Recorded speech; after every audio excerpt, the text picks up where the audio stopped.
Guys, back again, and as you can see, it's pretty cloudy outside, quite rainy, so it's not exactly forging weather. Don't worry, I'm still working on that sword. The next sunny day I have, I'm going to be working on it, but I did want to bring you guys a bit of news that is quite exciting. So I went down to my local green dump and got me some stumps because I was sick of that other anvil stand that I had.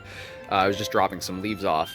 Didn't expect to find the stumps, didn't even think to look there. But now I'm going to turn this into a good anvil stand. As you can see, we already have quite a bit of the bark missing here. I'm going to chisel it off of both sides of both of them, get all the bark, all of the under part of the bark. I can't remember what this section here is called, this membrane. I'm going to get that off to help it resist rotting, as well as eventually would burn the whole surface, and linseed oil coat the whole thing. I'm also going to use some kind of sealant for the base to keep water from getting in, as this will be an outdoor shop. I'm going to be keeping it covered whenever I'm not using it, obviously, so water stays out of it the best it can, and this is going to work far better than the previous setup I had.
Gone ahead and removed the rot from both of these. There was a couple of sections where there were cracks, like there and there, that I had to break some chunks out of because they just weren't structurally sound.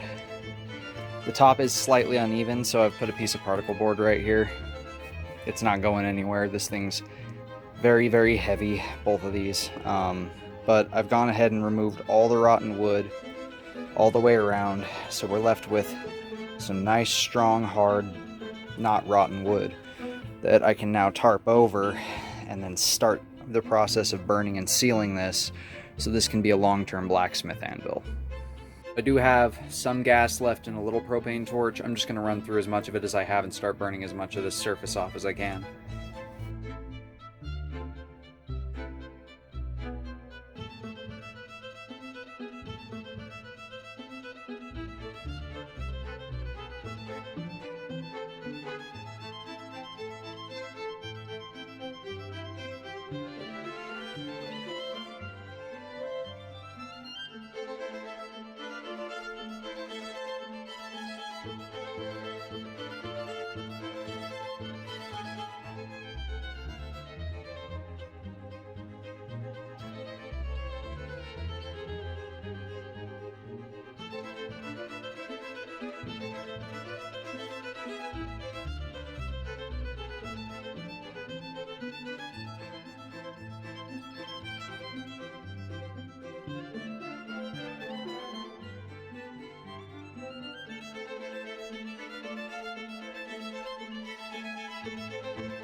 So we were actually able to burn the entire surface.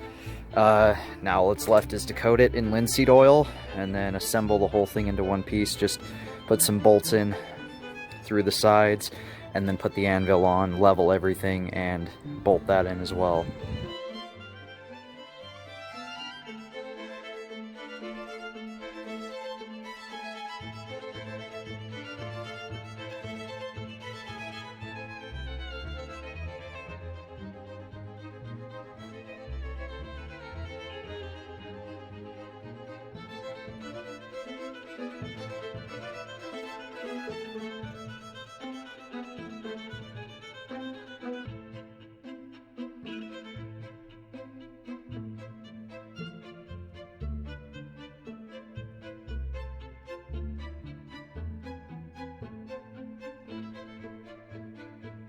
It is now dark out, and just wanted to show you we've soaked this whole thing in boiled linseed oil top to bottom after we burned it.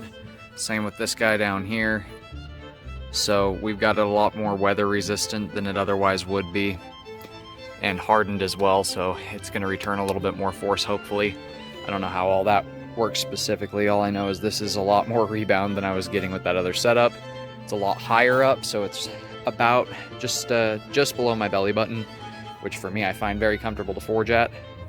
I do only have this little 55-pound anvil, so this base is going to help me a lot with moving my steel, because the base I was using before was a janky concrete setup if you've seen it, but this is going to function a lot better for me, and I believe it looks a lot nicer as a blacksmith stand, more traditional to have these big stumps.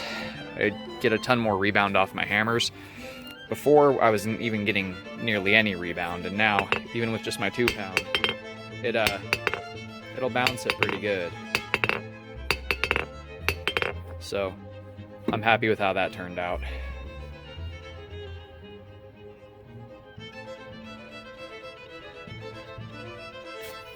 And that does it for this time, guys. Don't forget to like, follow, and subscribe, and you'll be seeing a lot more of this anvil stand, as it's the one that I'm going to be using for almost everything I'm doing. Don't forget, I am still forging that first sword I've been working on, so stay tuned for that. God bless. Love you guys.